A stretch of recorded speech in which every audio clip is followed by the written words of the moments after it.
Okay, hi everybody. Barry just said she'll be 3 minutes late, but we're going to start. We have a lot to do. And in terms of the fate of the Jews, here's the actual turning points. Um, we saw some dramatic changes in the course of the story with Esther, right? Changing her approach to things. That was pretty dramatic. But obviously now is going to be the final, well, actually the final delivery, but the main delivery of the Jews as Esther reveals her request. Okay, so we're in Perek Vav, and I think, got to Pasuk. Uh, I think we got through Dalet. I'm not sure if we got through Hey, so we'll start with Hey. So if you remember, Achashverosh in the beginning of the Perek had looked through his book of Zichronot to see why he's having problems. Maybe he didn't reward someone, and it turns out that he didn't reward Mordechai, and he wants to get some sort of advice as to what to do. So he asks his Na'arim, um, he asks Narim to see who's out there who can give him advice, and Haman is out there because he'd just been coming to get a request to hang Mordechai. Okay, so he's obviously in for a big surprise, very dramatic and humorous, sort of shift goes on between pasuk Dalet and Hey. So v'yomer nari hamelech elav hinei Haman omed bechatzer v'yomer yavo. So the youths of the king, the young servants, said to him, "Behold, Haman is standing in the courtyard," and the king said he should come in, meaning let him come in. Okay, so pasuk Vav.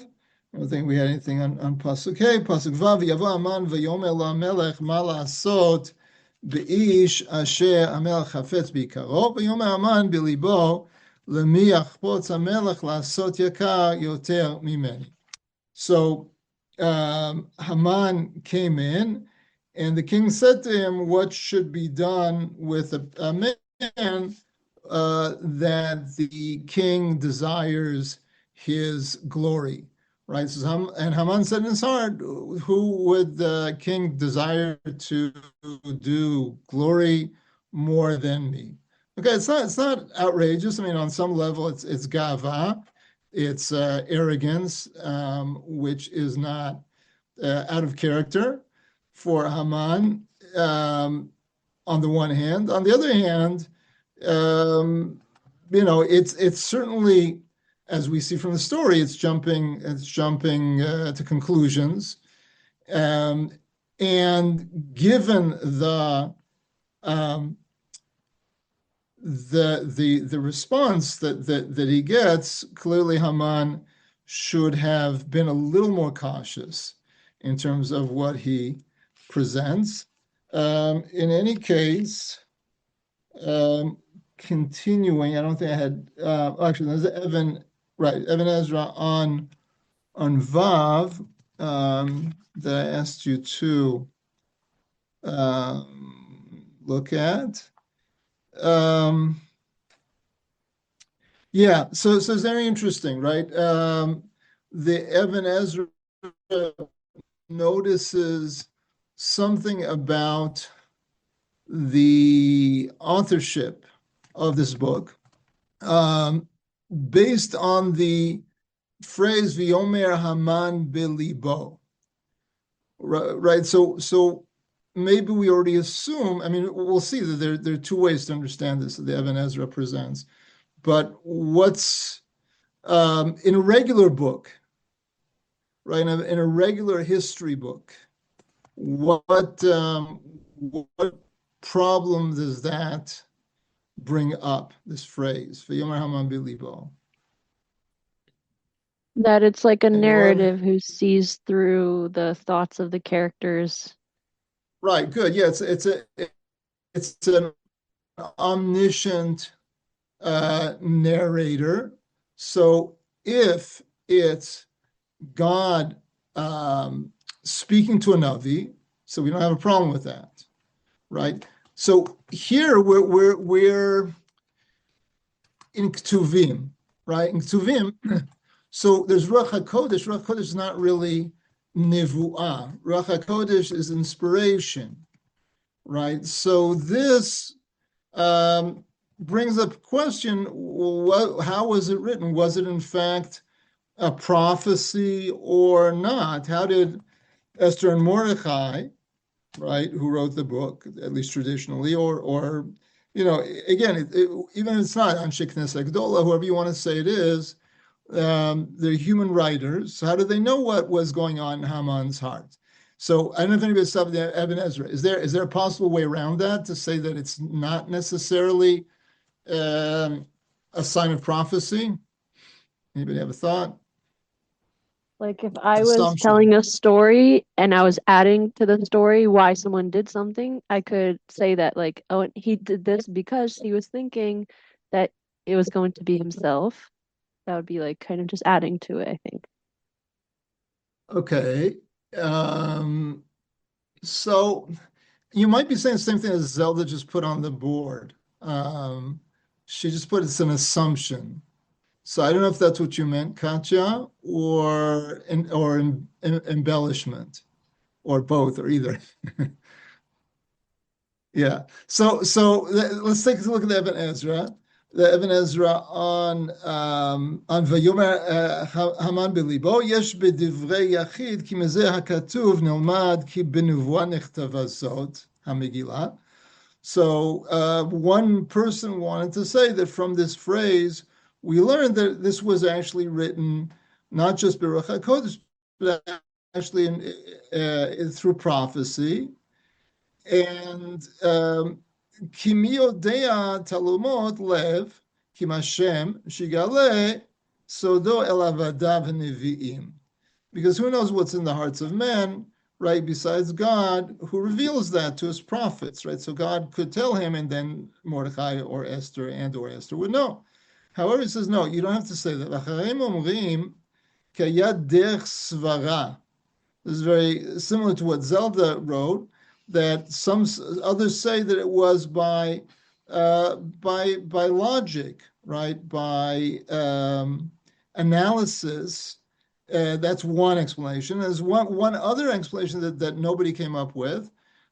He says, "Oh, Haman gila sodo achar kach," or maybe Haman revealed it, right?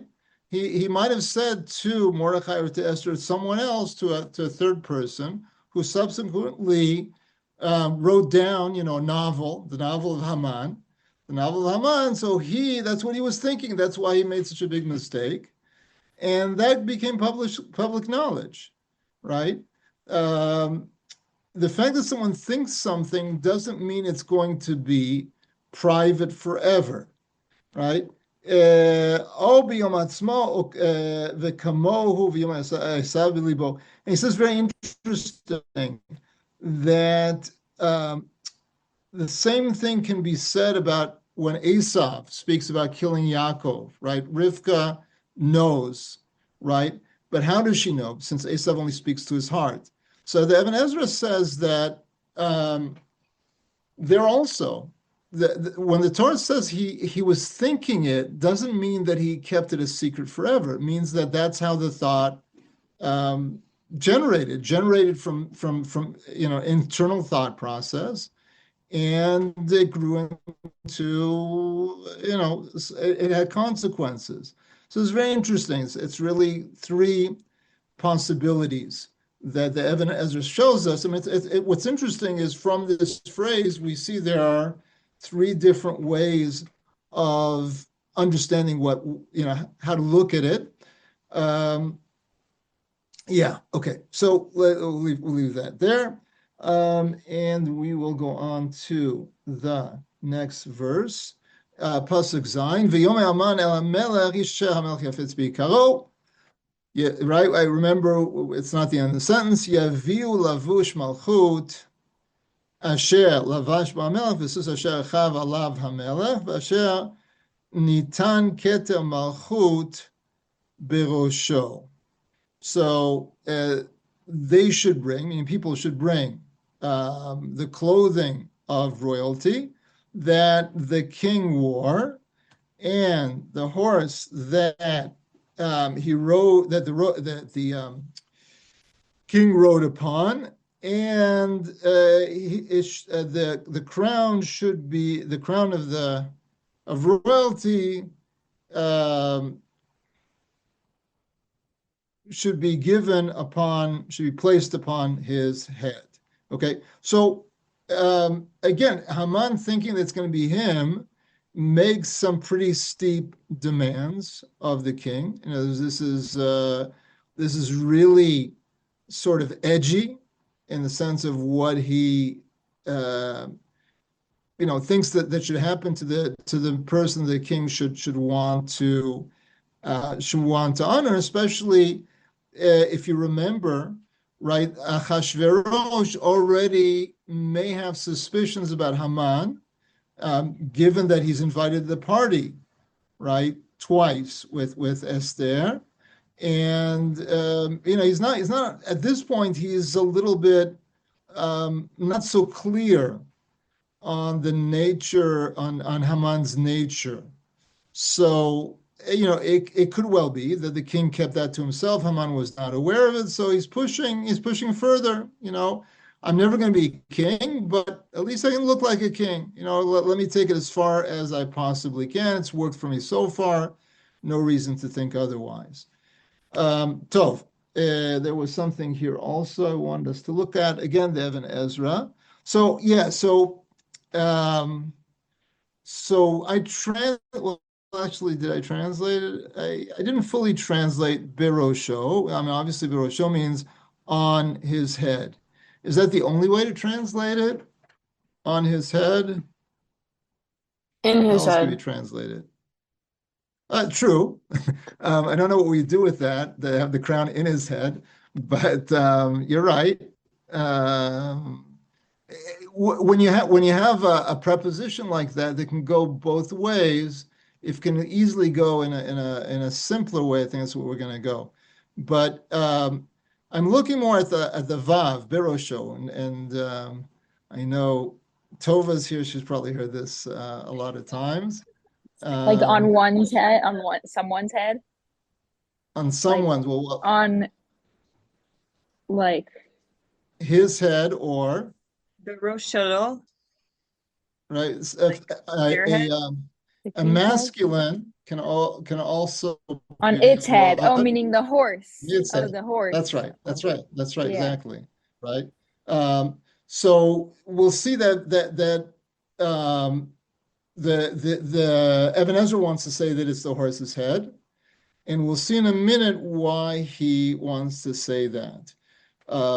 Incidentally, the Gra, just interesting idea, says that he wanted the coronation clothing, right, which is even more pushing it, right? The clothes that the king wore when he was crowned to be king. So that would be very suggestive that Haman is going to, again, in his own mind, it's going to happen to him, that he's going to be basically crowned in sort of a way like with Yosef, that all the power belongs to Haman and not to Achashverosh. And so that's the symbolism of what I think the Gra is saying. Anyway, yeah. So we don't see the Evan Ezra inside, but that's what he says and he explains that that this was not uncommon. You may have seen such pictures where the horses are decorated, right? Royal horses are decorated.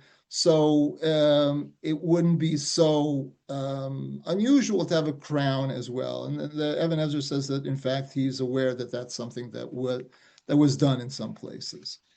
Okay, Pasuk Tet, Fenaton ha-levush v'asus al yad ish משרי המלך הפרטמים וילבשו את האיש אשר המלך חפץ ביקרו והקיבעוהו על הסוס ברחוב העיר וקראו לפניו ככה יעשה לאיש אשר המלך חפץ ביקרו.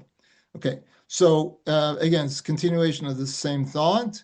and the clothing and the horse should be given by a man from the ministers of the king, the partamim, some type of minister, presumably the high ministers, which it appears that Haman is one of. So we're talking about the top level ministers, right? And right again, the gall of Haman and the outrageous nature of what he wants for himself turns it makes it so funny, right? Because he is just like going at every possible detail to glorify himself. And with every detail of glorification, he's going to end up belittling himself by having to do it to Mordechai.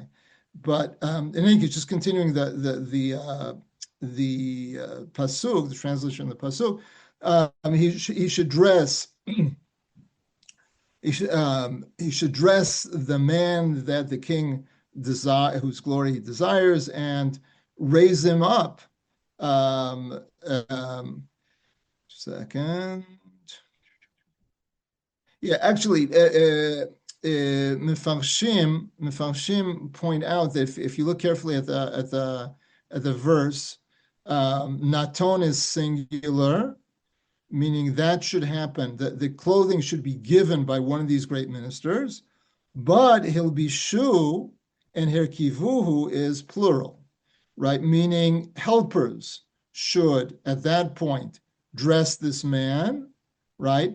And raise him up on the horse in the town square, and they should call before him, right? Meaning the servants. So should be done to the man that the king desires, whose glory the king desires, right? So in other words, the Haman wants to show that he, in his own mind, but it's going to turn out to be Mordechai, is greater than all the other ministers, and that's why they give the clothes. But as far as the real menial stuff, like bringing up on a horse, which is really something for a servant, so that he seems to want to give over to the servant. But Achashverosh doesn't make this distinction. Before you get to the next part, take a look. Remember what I said about the keter before? And I said that Even Ezra says that the keter was the horse's keter, the horse's crown. So Rashi is, the Rashi himself doesn't say that. In fact, I think Rashi might say, did he say the opposite? No, he doesn't say anything about keter before. But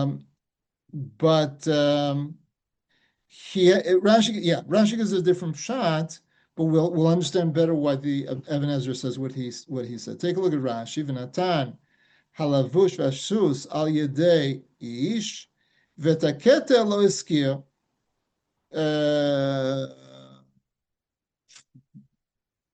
One second.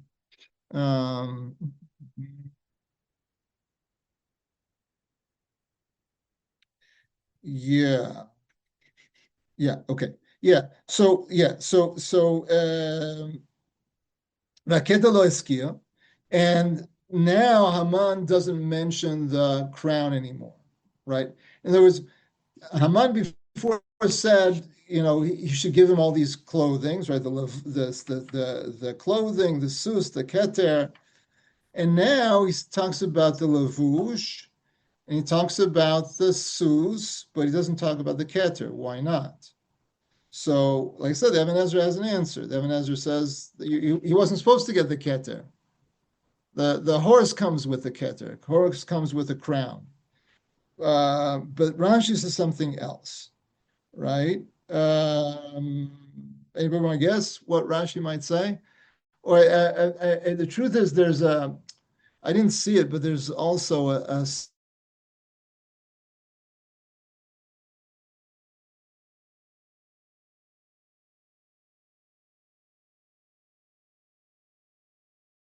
would Haman now not mention the crown? Any thoughts?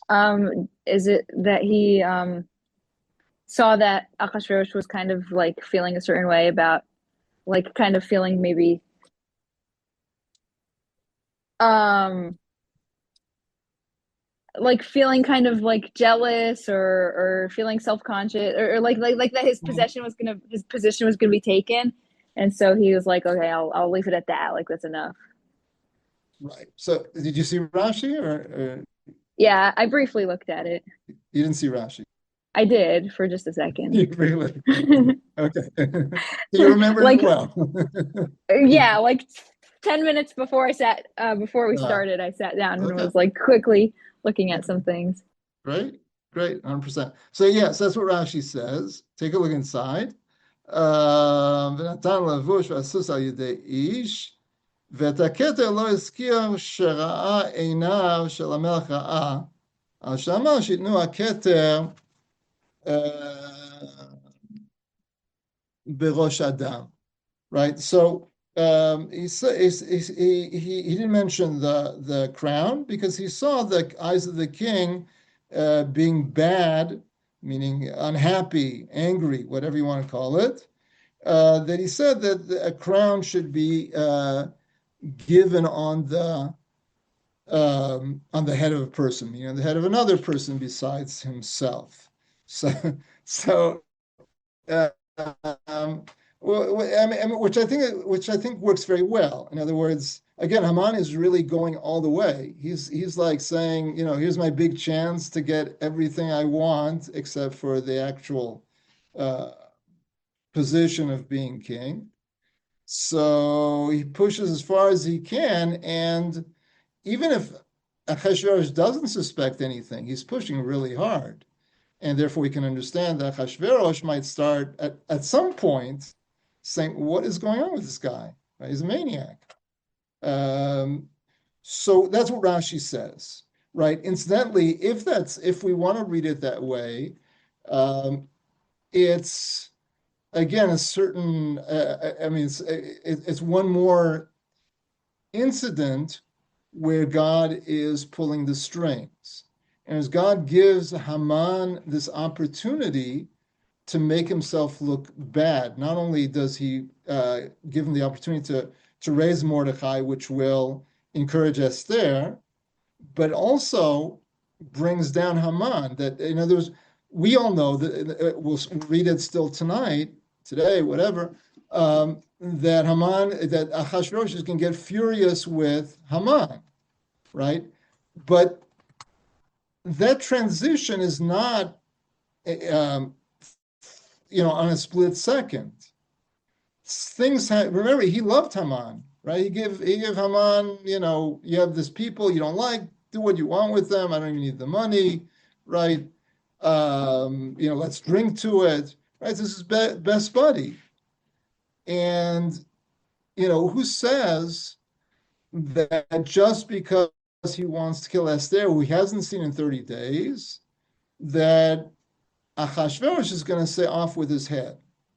But here, one of the things that this story, which I mentioned before, this is sort of a bracketed story because it's not really absolutely necessary for the plot.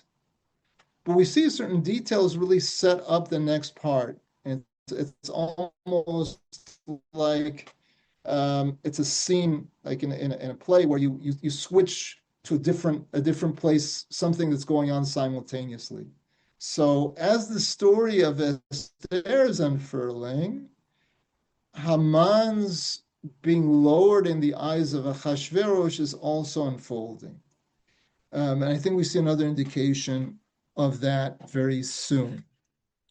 Tov.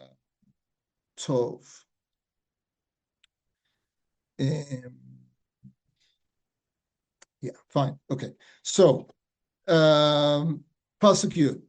ויאמר להמן מהר, קח את הלבוש ואת הסוס כאשר דיברת, ועשה כן למרדכי יהודי היושב בשער המלך, אל תפל דבר מכל אשר דיברת. So the king said to Haman, quickly take the clothing and the horse, like you said, and do this to Mordechai the Jew or the Judean, who's sitting in the entrance of the king. Do not fail, do not remove a thing from all that you have said. Okay, so in this very pasuk, I think we see actually more than one indication that Achashverosh's opinion of Haman is turning. What do you see anything here that might indicate that? Right? I mean, in and of itself, he was, Achashverosh wanted to honor Mordecai, and he wanted some advice. Haman was there. Haman gave him the advice. And, since he's already there, he may as well just take care of it, especially since part of the advice was to honor him by having the clothing given by the top ministers. Where in this pasuk do we see that maybe Achashverosh is turning from Haman?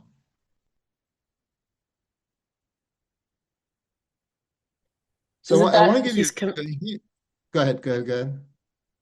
Is it that he's commanding him at all? Like, could it have been that somebody else could be the errand person to do all those things for him? So, but instead he's like, no, you're gonna do it. And the fact that he said, don't leave anything out. Like, it's just like, seems like he doesn't trust him. Right. That's certainly a good point. That don't leave anything out. Presumably that's understood. So it wasn't clear to me when you said that he should do it. Well, Haman had said that one of the leaders should do it. He's one of the leaders. So how's that different than what Haman said? Or maybe I'm not fully getting you. I was just thinking if him and Achashverosh are really buddy, like he could still get somebody else who's another leader to be the one to do it. Okay, so that's certainly true. But before I mentioned that Haman divided the work in Pasuk Tet, remember? Right? What was the leader supposed to do? Just bring the clothes, right? And who was going to do the rest? It didn't say. It just said they, right? Plural. Right? But presumably that was that was not something for this Tsar. Achashverosh says you do all of it, right? Just do it, right? I don't have time for getting avadim, right? I don't have time for servants. You just do it. Just take care of it, Haman. Just get it done, right? And get it done means you do it, everything, right? Which is extremely degrading, right? According to the Midrash, right? Achashverosh says, not Achashverosh, sorry. Mordechai says, I'm too weak to, right? In other words, when you mount someone on a horse, right? So you hold their hand or their arm really, and they hold on to your arm and they jump, right? Essentially, that's the normal way of getting up on a horse. Mordechai, according to the Midrash, said he was too weak to do that. That he needed a footstool to get higher to the horse. And so he says, well, you're here, there's no footstool around, so why don't you help me get up on the horse? And then apparently that's what, and as the Midrash gets it and pushes it even further. The idea is already there, and the Midrash pushes it even further. So there's something else I see here, which I could be wrong about because no one else said it, that I saw anyway. I want you to look back at Pasuk Gimel and tell me something different in Pasuk Gimel and Pasuk Yud. Is it that he said Mordechai, and now he's saying he kind of wants Haman to think that that it's him, like kind of wants to see how he's going to react. So he doesn't use Mordecai. He says the man whom the king wishes to honor. Oh, I thought you were going to say something else. I was hoping you were going to say something else, but you're very close. Well, he That's used not it. Mordecai in Gimel, and then he didn't use Mordecai anymore. So Sure is he that? does. Sure he does. Oh, he does. Yeah. Oh yeah, he does. You're right. Mhm. But That's he doesn't the say it until Yehudi. after he already asked Haman all about what he should be doing, Okay. and then he's like, okay, now go and do that for Mordecai the Jew. Okay, something else. Something else Okay. related. I'm not saying you're wrong. I'm looking for something else.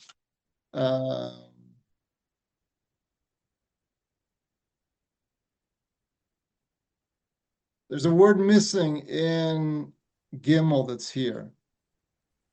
It has to do with Mordecai. The Jew? The Jew. Oh, yeah. How'd you figure it out? Right. Mordechai Yehudi. Right. In other words, my Havruta said Mordechai Yehudi is simply identifying which Mordechai. Now, ostensibly, that's a good answer because Mordechai is not an uncommon name in Paras, or it's right. So that Mordechai is opposed to another Mordechai. But I said, if so, then why doesn't Achashverosh say Mordechai Yehudi in Gimel? Right? So it appears that everybody, when you're talking about Mordechai in court, there seems to be one courtier in their circles, so that everybody knows who Mordechai is. But here he calls him Mordechai Yehudi. Moreover, he says Yoshev b'Shar Melech. Shar Melech is, we say, is a low official, right? So he's pushing, right? Haman, you do this for this guy from this really lowly people who's just like a side officer. You do it, right? Great idea, right? To make him look like the king. I love it, right? Do it for Mordechai HaYehudi, right? And I don't think that Achashverosh knows that Haman is out to get the Jews at this point. Most people don't think. Achashverosh still totally oblivious to what's going on. But the Jews are they're not like the Medes. They're not like the Assyrians. They're not they're people from a small country who were exiled, right? So it's not really a big honorific to call someone a Yehudi, right? So my sense is with all these things, Achashverosh is pushing back on Haman. He's not at the point where he wants to fire him, or does he suspect to the point that off with his head and let's get a replacement like with Vashti? But there's tremendous ambivalence, it seems like, towards Haman. So, okay, let's go on. Pasuk Yud Aleph. V'ikach Haman telavush v'tasus v'yalbesh ed Mordechai v'kaveu b'rachov ha'ir v'yikra lefanav kacha yaseh leish asher melech hafetz b'ikaro. And so Haman does it, right? Haman takes the clothing and the horse, and he dresses Mordechai, and he brings him up on the horse, right? He saddles him in the town square, and he called in front of him, so should be done to the man that the king wants to honor. Right? This tremendous come down, as we'll see two psukim from here. Okay, so continuing, pasuk Yud Bet, v'yashev Mordechai el Shar HaMelech, v'aman yidhaf el beito avel v'hafui rosh. Yeah, so right away, not two psukim, this pasuk, right? So Mordechai returned to the gate of the king, and Haman was distraught. Haman returned distraught to his house. Or no, Nitaf, I'm sorry. Nitaf, he was rushed. Haman was rushed to his house, mourning and with his face covered. So one of the Mefarshim, forgot who, says that having your face covered is a sign of the king's displeasure, right? So it doesn't have to be; it can simply be an expression, right? But he was down. He was very down. He'd gone in very happy and very big on himself, and he came back obviously very distraught about what had happened and shaken. So, Pasuk Yud Gimel, ויספר המן לזרע אשתו וכל אוהביו את כל אשר קראו ויאמרו לו החמה וזרע אשתו מזרע היהודים מרדכי אשר חילותה לנפול לפניו לא תוכל לו כי נפול תיפול לפניו. So Haman told over to Zeresh's wife and all of his friends, right, who's spoken to before this, they told him to build the pole to hang Mordechai. He told them everything that happened to him, and they said that his wise men and Zeresh, his wife, said to him, if Mordechai is from the descendants of the Jews, that you have begun to fall in front of him, you'll not be able to overpower him. So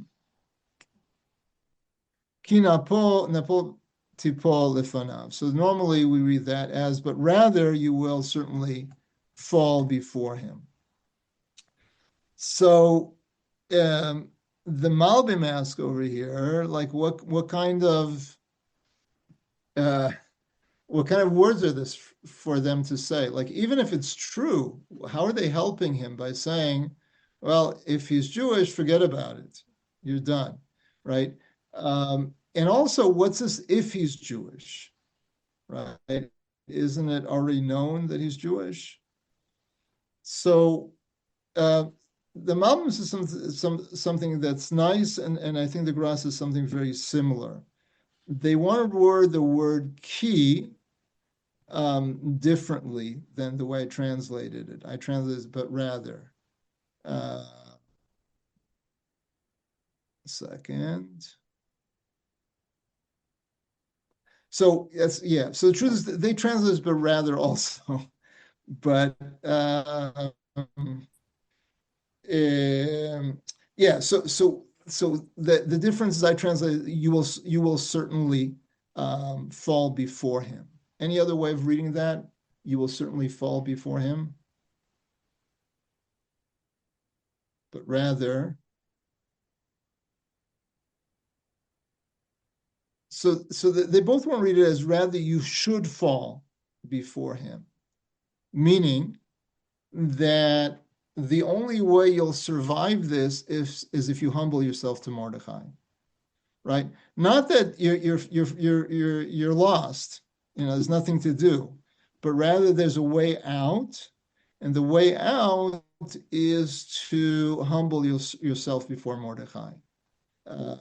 And the Gra says that they were trying that one of the things they wanted him to do, and makes a lot of sense, is get rid of the evidence, right? Which evidence? The pole, right? Get rid of the pole. The pole is 50 amot tall. You can see it all over the city, including the palace. So, and people know what it was about, right? He told people, they're going to ask him, what's this thing about? What's this pole you built? So get rid of the evidence. This was the Gra says. But says the Gra, there's no time. That's the next verse. Odam midabrim imo v'sarsa melech higiu v'yavhilu lahavi et Haman el hamishte asher asta Esther. Right, they were still talking with him. Right, they were still counseling him before he could even decide what to do. The ministers of the king came, and they rushed him to bring Haman to the party that Esther had made, right? So says the Gra, That's again God acting, right? Had he been given, I don't know, 5 minutes more, 10 minutes more to consider what they were saying and to take action, right? Then at least the tree, the pole, could have been destroyed. Because we'll see in the next chapter, the end of the chapter, that pole is the last straw. Right? That pole ends up being important. I don't really get it. So the jump from like everyone concluding that Mordecai is going to be his downfall was because the king now was favoring Mordecai. Yeah, I mean, I mean, it's fascinating this pasuk, right, which indicates some knowledge of the Jews, and Mefarshim note that the here it's the Chachamim that offer the advice first, as opposed to the previous advice. It was Zeresh who came first. Here, the wise men, right? So they have wisdom, they have some knowledge, and they seem to know the way of the Jewish people, that it's not by chance, right? It's not by chance that, yeah, in general, right, Amalek loves the idea of chance, but they know that there's one people who bucks that, normal way of existence, and that the Jews, if they're moving up, it's not just coincidence, but it's something that's it's going to trend. It's going to have consequences. That's what they're saying. And again, either they're saying the normal way to understand, I mean, the usual way to understand is you're cooked. Just looking at Rashi very quickly. Rashi sort of relates to this. Take a look. Amra umazo, right? Even though it's the Chamim and Zeresh, but Rashi says she said it. She said that this nation is Nimshal Kochavim Ulafal. They're compared both to stars as well as the dirt. Keshehem Yodim ad Lafal, Ushem Olim ad Lakia v'ad Kochavim. So when they go down, they go all the way down. When they go up, they go all the way up. Right? There's no middle. There's no middle ground. Either they succeed completely, and that seems to be what's happening now. Mordechai was glorified, so he's on the way up. And if you're in opposition to him, then you're on the way down, right? So again, for I think the standard way is that, yeah, he is in opposition. There's nothing to do, but according to the Grand Malbim, you need to work with him. So it's now your turn to be subservient to him, which again it could be for Haman just as difficult as dying, as being killed, right? And there's here he's going to go from wanting to have Mordechai bow down to him and otherwise die, to having to literally as well as figuratively bow down to Mordechai. Okay. Perek Zayin. V'yavo HaMelech v'Haman lishtot im Esther HaMalka. Right, so the king and Haman came to drink with Esther the queen. ויאמר המלך לאסתר גם ביום השני במשתה יין, מה שאלתך אסתר המלכה ותינתן לך בקשתך עד חצי המלכות ותעש. So the king said to Esther also on the second day at the wine party, what is your request, Esther the queen, and it will be given to you, and what is your request up till half of the kingdom, and it will be done. Okay, there is a what I call a second. No, never mind. There's nothing here. I mean, there are things, but nothing that I want to comment on. Okay, Pasuk Gimel. Tan Esther Malka v'tomer im matzati hen be'einecha hamelech v'im hamelech tov tinaten li nafshi b'shalati V'ami b'bakashati.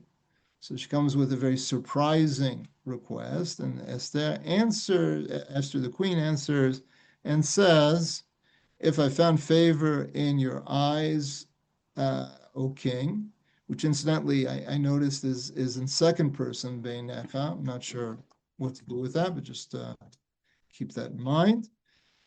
And if it's good for the king or towards the king, he should give me my soul, me my life, in my request, and my people in my question. I guess the first one is question. This one is a request, right? Sheila bakasha. And it continues, right? Again, it's a one sentence. Ki nimkanu ani v'ami lashmid la'arog la'abed v'yu la'avadim l'shfachot nimkanu echarashti ki ein atzar shoveh b'nezek hamelech.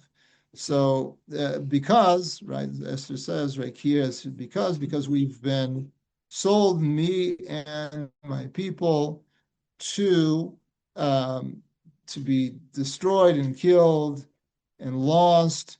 And if it were just to be slaves and maidservants that we were sold, it would have been quiet. Again, that word echrashti, which is the trait of her tribe, which she wanted to be when Mordechai confronted her and said, if you're going to be charesh, which is actually also the word for being mute, like totally quiet, because the distress of the stress is not worth the damage of the king, right? So she says, I don't want to bother the king with anything except for what's really important. And the problem here is that me and my people are going to be sold. Okay, so ani ve'ami, right, as opposed to ami ve'ani, right? Does that show gaiva on her part? What do you think? Or chachma? Why does she say it that way? He's appealing to the king's love of her. Yeah. And we already know the king is ready to sell people's wholesale. He doesn't care so much, right? Unless there's money involved. But obviously he cares about her, so that makes sense. Now the Malbim pushes it a little further and says that he's the whole business of killing the Jewish people, it's all because he wants to kill me, right? He wants to kill me, so he came up with this whole plot of killing the Jewish people so as to incriminate me as well. That's what the Malbim says. Tov. Let's see a little further. So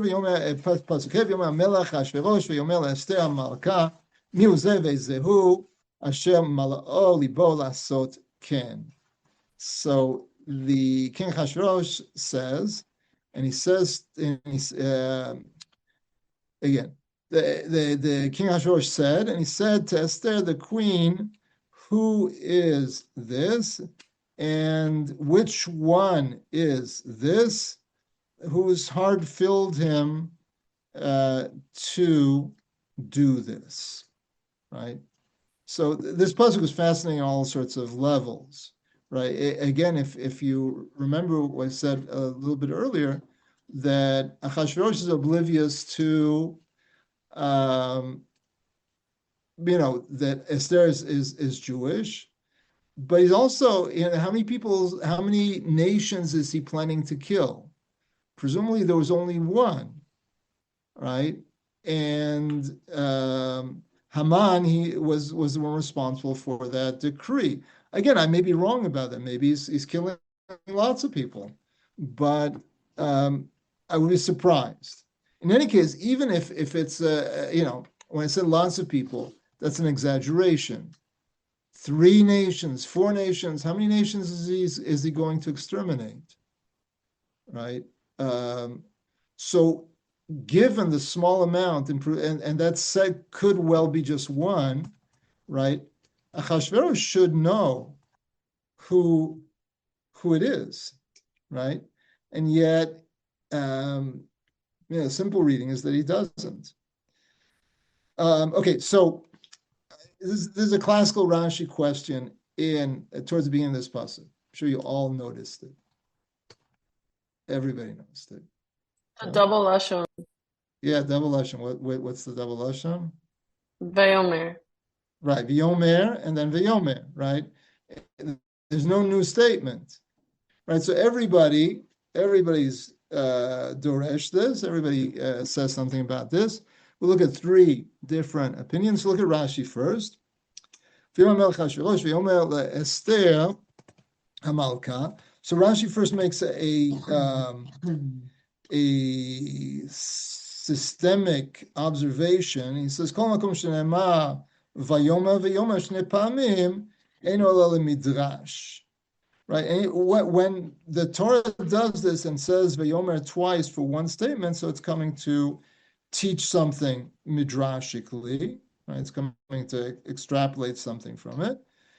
Umidrasho shel zeh, and as far as how that is the case here, בתחילה היה מדבר עמה על ידי שליח, עכשיו שידע שבמשפחת מלאכים היא, דיבר עמה הוא בעצמו. It's a pretty wild thing.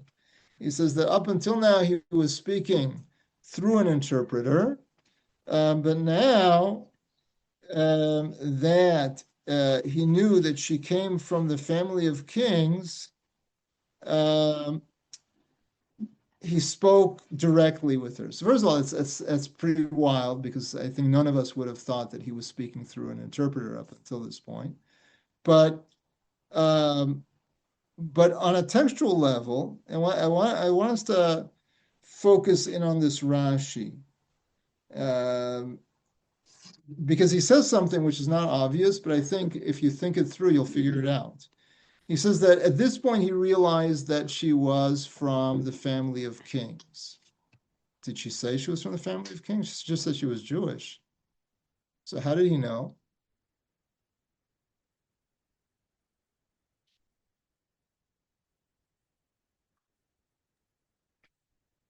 So I think Rashi is. Yeah, go ahead, Katya. Go ahead. Does it have to do with Mordechai, like putting them together? Maybe that's like a jump, though. Then Mordechai did what? Sorry, Mordechai did what? People knew putting Esther and Mordechai together, because wasn't Mordechai known to be? Yeah. Right. So I think that's what Rashi is assuming. Yeah, 100%. So that, in other words, remember the Gra that we spoke about last week, that Zelda gave me a hard time with,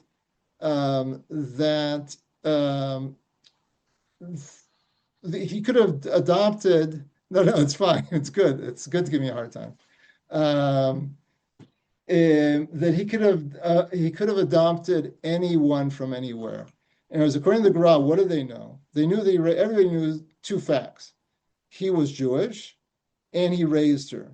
But as far as her being Jewish, that was totally unknown. As the assumption, according to the Gra, and I'm going to say according to Rashi also, is that she wasn't Jewish. She was a foundling, and Mordechai was a good guy, and he raised anybody who came on his doorstep, and therefore she was pretty much lowly in terms of her yichus, in terms of her how do you say yichus in English? Her pedigree, right? So, but Rashi's adding one more variable, and that's what Katya pointed out, is not only did they know that Mordechai was a Jew, but they knew that he was Ben Kish, right? Just like the Navi tells us that he was descended from Shaul, from King Shaul. And it's not such a jump, because remember we said, I think a couple of weeks ago, that Mordechai seems to be a Jewish leader. And if you're a Jewish leader, if you're any leader, chances are you have some sort of pedigree, right? In fact, when both in Eretz Yisrael, the Nasi, as well as the Reish Galuta, the head of the Galut in Bavel in the Talmudic period, they're both descendants of David HaMelech. Okay, so there is, if a person's a leader, right, of the community, then it stands to reason that they are from royalty, even if they didn't know his actual lineage. So we can't stop here. We have to go. I don't know if we can finish the parak, but we need to see the conclusion of this, right? So her answer, at the very least, right? So v'tomeh. One second, we had all these nice other things to say. So just to Ezra very quickly, I'm not doing inside, but in terms of Miuzev Ezehu, says that Ibn Ezra, he was so angry that he was rushing his words, right? In other words, the words sound confused. Miuzev Ezehu, says the Ibn Ezra, that's exactly what's going on. He's out of control. He's that angry, right? So I think it's a nice way to look at it. And he says V'yoma V'yomer is I think an indication of that. Yeah, he says Pamayim laorot shamelech ka'as miyad. And then he says, and you see that from the language also, that he was angry right away. So pasuk vav, and I think we'll stop after this pasuk. We have 2 minutes left. V'tomer Esther isa v'oyev Haman hara ze v'Haman nivat milifnei hamelech ve'hamalka. So Esther said, and you'll notice here she's not called Esther the queen, which is interesting. Esther said the opponent and enemy man, Haman, this evil one, right? She didn't spare any language, right? And Haman was shocked from before the king and the queen. Is there anything I want to see here? No. Okay, everything else I want to see is on Pasuk Chet. But I think we'll stop. And before I wish you a happy Purim, any questions, comments? One. Yeah. I noticed this, but I don't know if it's noteworthy, but in Daled, Esther talks in the passive, like her nation was sold. Mm-hmm. And then Mordecai jumps to who did it, like who was the one? Is that just like rhetorical, trying not to like point fingers right away? Yeah, it's interesting. Yeah, it's a good point. Yeah, it is interesting. And it may well be that as one of the things you want to do as an educator is to get the student to say what you want to say. So here, she wants, and she could have said, Haman is trying to kill us all, but she doesn't do that. And I think that it could well be that that she's setting up the stage for Ahasuerus to say, to say, who is it? I want to know. Right? So it's building up the curiosity, which has been building up all the time in terms of her own identity. Just hi. Howdy. Okay, this is my current level 2. Tova's the ringleader of my current students, and so she brought them in to say hello. But before we part, also, if she wasn't Jewish, couldn't Haman assume she would want to save Mordechai and his people? Yeah.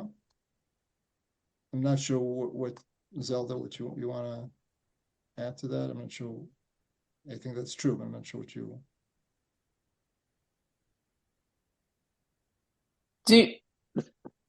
Zelda, do you mean like it's really like Haman just seems really stupid? Because that's kind of how I feel.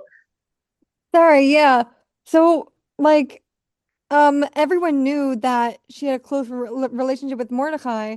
Like, from the start, shouldn't Haman know that she would do anything to like save him and his people, even if she's Jewish or not? It doesn't matter. Right. That's good. That's good.